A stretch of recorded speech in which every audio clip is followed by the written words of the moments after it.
বাংলাদেশ ছোট একটি দেশ হলেও এর সামরিক শক্তি কিন্তু মোটেও ছোট নয়। আধুনিক ট্যাঙ্ক, যুদ্ধজাহাজ, ফাইটার জেট থেকে শুরু করে দূরপাল্লার রকেট সিস্টেম সব মিলিয়ে বাংলাদেশ সেনাবাহিনীর, নৌবাহিনী এবং বিমান বাহিনীর শক্তি দিন দিন বেড়েই চলেছে। কিন্তু এই বাহিনীগুলোর মধ্যে সবচেয়ে শক্তিশালী এবং ভয়ঙ্কর অস্ত্রগুলো কোনগুলো জানেন? আজকের এই ভিডিওতে আমরা জানব বাংলাদেশের সবচেয়ে শক্তিশালী ও ভয়ঙ্কর 10টি অস্ত্র, তাই ভিডিওটি শেষ পর্যন্ত দেখুন। 10 নম্বরে রয়েছে টাইপ 59 দুর্জয় ট্যাঙ্ক।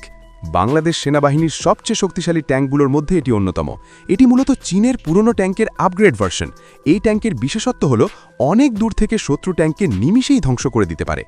বাংলাদেশ সেনাবাহিনী নিজস্ব প্রযুক্তিতে এই ট্যাঙ্ক আপগ্রেড করেছে, যার কারণে এর নাম দেওয়া হয়েছে দুর্জয়, যার অর্থ অদম্য বা অজেয়।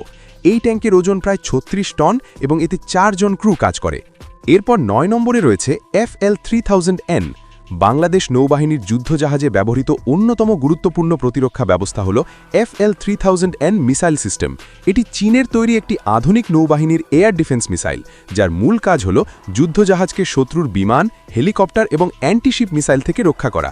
এই মিসাইল সিস্টেম সাধারণত যুদ্ধজাহাজের ডেকে একটি লঞ্চারে বসানো থাকে এবং একসাথে একাধিক মিসাইল বহন করতে পারে। FL-3000N প্রায় 9 কিলোমিটার পর্যন্ত লক্ষ্যবস্তু ধ্বংস করতে সক্ষম। এরপর 8 নম্বরে রয়েছে বাংলাদেশ নৌবাহিনীর অন্যতম শক্তিশালী হামলা অস্ত্র C-802 অ্যান্টিশিপ মিসাইল।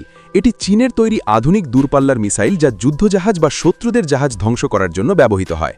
C-802 মিসাইলের পাল্লা প্রায় 180 কিমি এবং এটি অত্যন্ত দ্রুত গতিতে লক্ষ্যবস্তুর দিকে এগিয়ে যায়। এতে রয়েছে আধুনিক গাইডেন্স সিস্টেম, যা শত্রুর রাডার বা প্রতিরক্ষা ব্যবস্থা অতিক্রম করে নির্দিষ্ট লক্ষ্যবস্তুতে আঘাত করতে সক্ষম।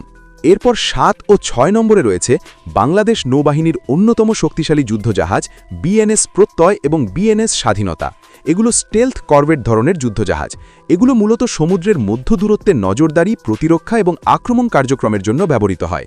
বিএনএস প্রত্যয়ে রয়েছে C-802 antiship missile, FL-3000N air defence missile এবং আধুনিক রাডার ও সেন্সর সিস্টেম, যা একসাথে শত্রুর আক্রমণ শনাক্ত এবং প্রতিহত করতে সক্ষম। এরপর 5 নম্বরে রয়েছে নোরা B-52। এটি বাংলাদেশ সেনাবাহিনীর অন্যতম শক্তিশালী আর্টিলারি প্ল্যাটফর্ম। এটি দূরপাল্লার শত্রু লক্ষ্যবস্তুতে আক্রমণ করতে সক্ষম এবং দ্রুত গতিতে অবস্থান পরিবর্তন করতে পারে। নোরা B-52তে রয়েছে উন্নত ফায়ার কন্ট্রোল সিস্টেম, যা লক্ষ্যবস্তুকে সঠিকভাবে আঘাত করতে সাহায্য করে। এরপর 4 নম্বরে রয়েছে বাংলাদেশ সেনাবাহিনীর আধুনিক শক্তিশালী আঘাত ক্ষমতার একটি TRG-300 কাসিরগা, একটি মাল্টিপল লঞ্চ রকেট সিস্টেম। এটি তুরস্ক থেকে আনা আধুনিক রকেট, যা প্রায় 100 কিমি দূরে শত্রুর লক্ষ্যবস্তুতে আক্রমণ করতে সক্ষম। TRG-300 কাসিরগার মূল বৈশিষ্ট্য হল এর দ্রুত গোলা নিক্ষেপ ক্ষমতা। একসাথে একাধিক রকেট লঞ্চ করা যায় এবং লক্ষ্যবস্তুতে নিখুঁত আঘাতের জন্য উন্নত গাইডেন্স প্রযুক্তি ব্যবহার করা হয়। এরপর 3 নম্বরে রয়েছে বাংলাদেশ সেনাবাহিনীর প্রধান শক্তিশালী ট্যাঙ্ক MBT-2000। এটি চীনের তৈরি আধুনিক মেইন ব্যাটল ট্যাঙ্ক। এতে 125 মিলিমিটার স্মুথ বোর কামান রয়েছে, যা দূর থেকে শত্রু ট্যাঙ্ক বা স্থল লক্ষ্যবস্তু ধ্বংস করতে সক্ষম। MBT-2000-এ রয়েছে আধুনিক fire control system, night vision এবং উন্নত আর্মার প্রোটেকশন, ফলে দিন-রাত যে কোনো সময় যুদ্ধ পরিচালনা করা সম্ভব। এই ট্যাঙ্কের ওজন প্রায় 45 থেকে 50 টন এবং এতে 3 থেকে 4 জন ক্রু কাজ করে।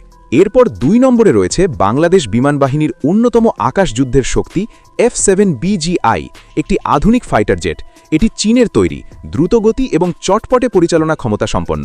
F-7BGI মূলত আকাশ প্রতিরক্ষা এবং বোমা হামলার জন্য ব্যবহৃত হয়।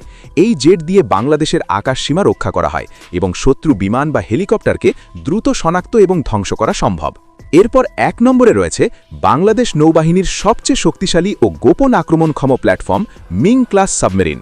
এটি চীনের তৈরি একটি আধুনিক সাবমেরিন, যা সমুদ্রের নিচে থেকে শত্রুর যুদ্ধজাহাজ এবং নৌসীমা নজরদারি করতে সক্ষম। এর স্টেলথ ডিজাইন এবং গোপন চলাচলের কারণে শত্রু সহজে এটি শনাক্ত করতে পারে না। দিন-রাত যে কোনো আবহাওয়ায় এই সাবমেরিন দেশের নৌসীমা রক্ষা এবং সমুদ্রে আক্রমণ চালানোর জন্য গুরুত্বপূর্ণ ভূমিকা পালন করে। তো এই ছিল আজকের ভিডিও। আপনার কাছে কোন অস্ত্রটি সবচেয়ে শক্তিশালী মনে হয়েছে কমেন্টে জানাবেন। আর ভিডিওটি ভালো লাগলে লাইক, শেয়ার এবং সাবস্ক্রাইব করে রাখুন।